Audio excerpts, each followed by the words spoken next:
Good evening. The story you're about to hear tonight originally appeared on the Evil Outcast channel as part of a collaboration. I've added a link to the description below so you can find the original video. You should definitely check it out because there are plenty of talented narrators in the video, and you might just find a new favorite.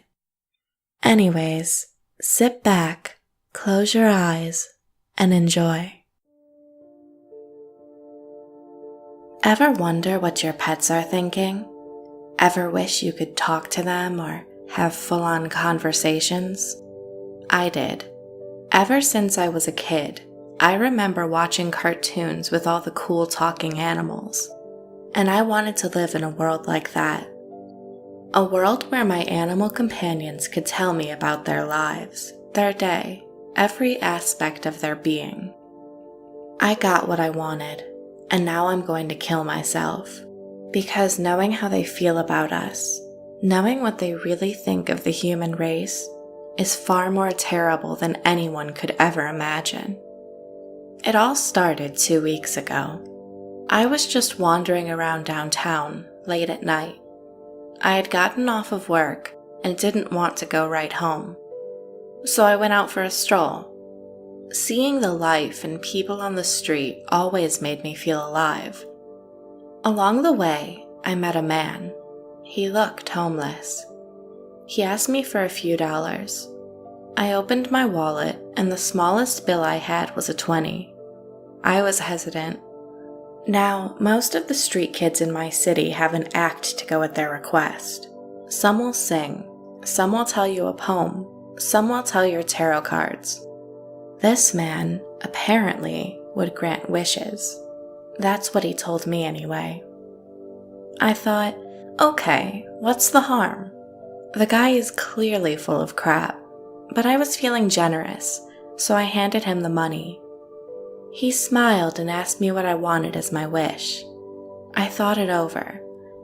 Even though I knew this was all for fun, I figured I would go along with it. Thinking back to my earliest years, I conjured up the one request that I recalled the most often from my childhood. I want to be able to talk with animals, not just talk to them, but actually talk with them, understand their words and have them understand mine. The homeless man simply smiled, clapped his hands once and said, "Granted." He then walked away, just like that. I still felt good about myself, though. I helped a guy eat for at least a night or two. I went home. By the time I got to my front door, I had honestly forgotten about my wish. I had 2 cats. That night, as I climbed into bed, I was introduced to terror on a new level, one that I will not be able to live with much longer. I got into bed, and as usual, my 2 cats jumped into the bed with me. I closed my eyes and started to drift when I heard whispering. Not exactly a human whisper, but sort of high-pitched, demonic in a way, and directed towards me. "He is still alive. We can't kill him. He feeds us. I hate him so much. We both do, but remember, all of this is temporary." I sat bolt upright.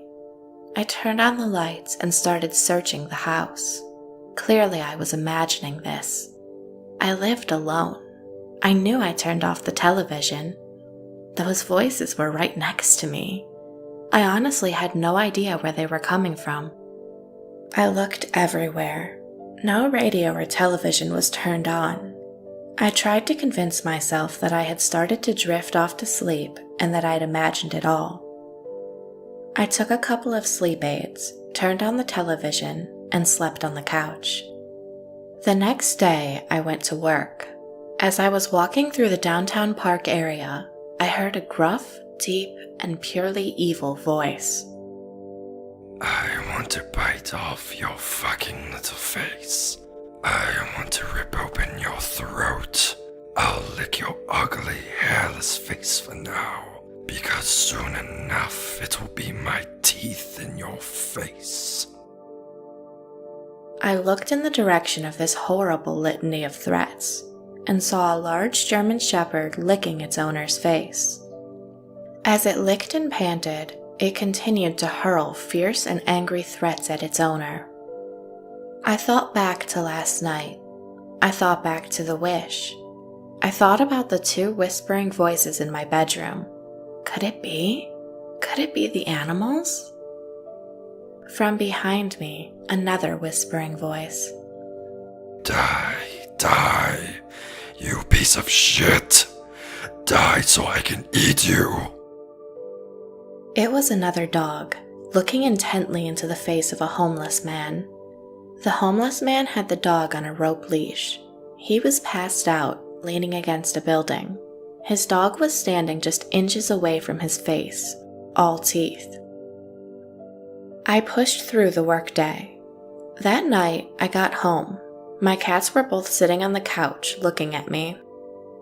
Now, a couple of notes on how this all works. Animals still meow and bark, and those meows and barks do not translate to human words. Instead, when they talk, they just open their mouths and this whisper just breathes out of them. My cats were staring at me. Their eyes were very cold. Soon, I heard one of them say.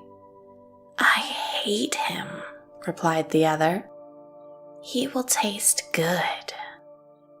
At that, I locked myself in my room. Now I know what you're thinking. Why wouldn't I go out there and talk to them, right?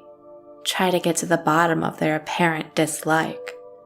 Well, there was really no need for all that. When my wish was granted, I was certainly able to communicate with them. Their thoughts began to radiate off of them like waves of evil energy. I listened to them as well. Part of me was afraid to let them know I could hear them. If I did, they might make a move on me even faster, just to reduce the risk. What I have learned over the last couple of weeks is quite simple. They all hate us. They see us as the selfish, destructive intruders of their domain. I also know that they have studied us every bit as hard as we studied them over the years.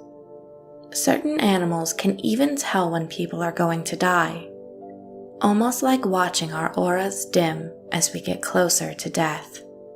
They've allowed us to build and develop our cities over the centuries because they also know when our species, the human race, will wipe itself out. When that happens, they will claim our cities, our buildings, and our homes as their own. Every day that we live a little longer, it's only because they've permitted us to. Because they know that we aren't going to be around much longer. And in the meantime, we're leaving a nice place for them to nest for the rest of time. I know too much now. I know that they all hate us. Every animal I've overheard, every dog on a leash is reciting how it wants to devour its owner. Every house cat contemplates the death of its caretaker. When they crawl into bed with us at night, it isn't to show us love. It is to contemplate our deaths. They outnumber us by millions. They can survive disease, even nuclear fallout. They are ruthless. Mercy is not taught in their upbringings. They hate us all, and they want us to die.